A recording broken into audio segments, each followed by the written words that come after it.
It's November 29th, and the strange side of history awaits. Today, we have a woman's identity burned away, a Hollywood mystery, and an invention that captured sounds. Let's begin.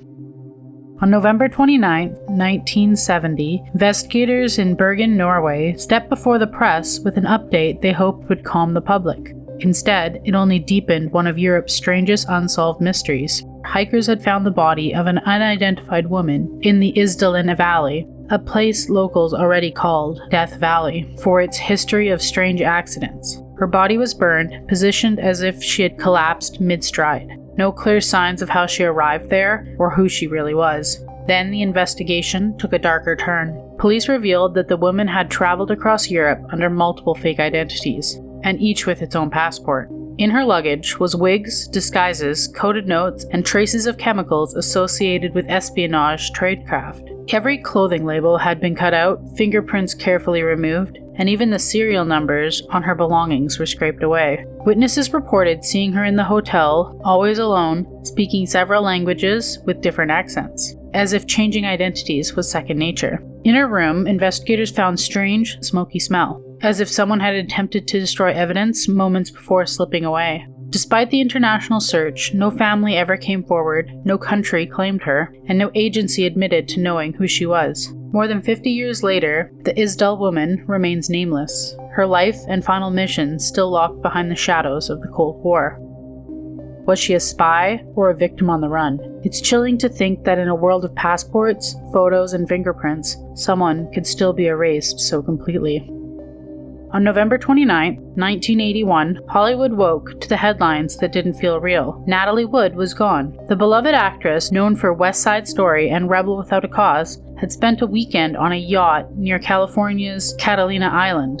It was supposed to be a quiet getaway, but what happened that night remains one of the film industry's most enduring mysteries. Natalie was found in the water, not far from the yacht. Authorities called it a tragic accident, but the details didn't add up. There were conflicting statements from the people on board, gaps in timelines no one could clearly explain, and questions about how such a strong swimmer, dressed for bed, ended up overboard in the first place. As investigators dug deep, the story changed again and again. Memories shifted, arguments were downplayed, and moments were missing. Decades later, authorities quietly reclassified it from an accident to suspicious. Multiple investigations followed, yet none could answer the most important question. What happened in those shadowy hours between Natalie being seen alive and her being found in the cold Pacific below?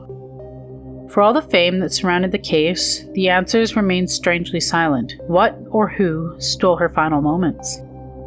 On November 29, 1877, a small crowd gathered in Thomas Edison's laboratory, expecting another clever invention, another curious machine. Edison presented a strange device made of brass, tinfoil, and a hand-cranked cylinder, something he called a phonograph. At first glance, it looked unimpressive, but the idea behind it was something no one had ever heard of, or even imagined. A machine that could trap a human voice and bring it back. Edison leaned towards the horn and recited a simple nursery rhyme, "Mary Had a Little Lamb." His audience smiled politely, assuming his demonstration was over. Then, Edison turned the crank. From the machine's metal mouthpiece came a sound no human had ever heard, a ghostly echo of Edison's own voice, thin, metallic, and impossibly alive, replaying his exact words as he had spoken them.